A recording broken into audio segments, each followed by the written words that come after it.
Selamat sore saudara, baru jadi tersangka ex-Wamenaker Immanuel Ebenezer atau Noel minta ampunan atau amnesti kepada Presiden Prabowo Subianto.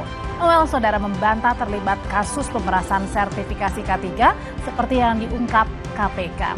Informasi lainnya malam hari ini adalah soal Universitas Gadjah Mada yang menegaskan bahwa Joko Widodo adalah alumni UGM dan telah menjalani proses perkuliahan hingga wisuda.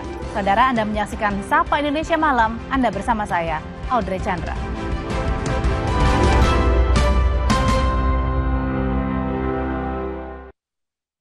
Diduga selisih paham saat rapat pembahasan instalasi pengelolaan air limbah, Ketua Komisi 3 DPRD Kota Palembang ribut hingga saling pukul dengan Kabid PUPR Kota Palembang di ruang rapat Komisi 3 DPRD.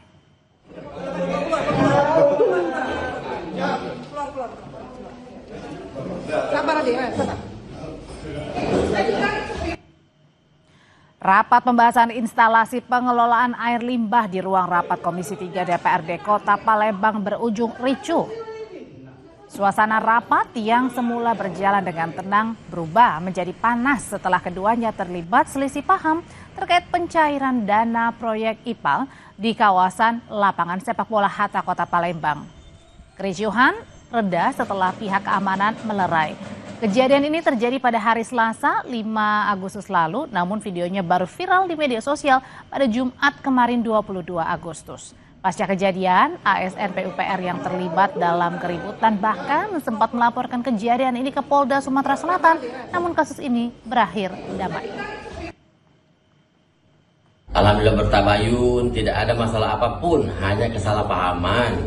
Mudah-mudahan ke depan ini menjadi presiden kita terbaik untuk menuju Palembang yang berdaya, Palembang yang sejahtera.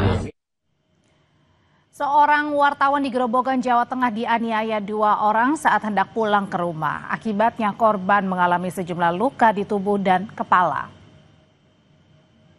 Polisi memeriksa sejumlah saksi untuk melengkapi penyelidikan kasus penganiayaan. Rekaman CCTV yang terpasang di rumah milik salah satu warga dijadikan alat bukti mengidentifikasi kedua pelaku.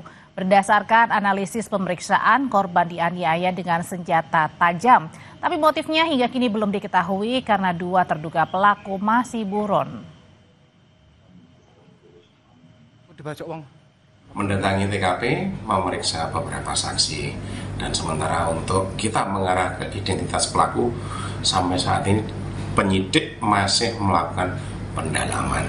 Jadi sementara untuk pelakunya siapa, motifnya apa dan bagaimana, kita nanti kumpulkan barang bukti dulu. Setelah itu kita baru untuk mengerucut ke pelaku.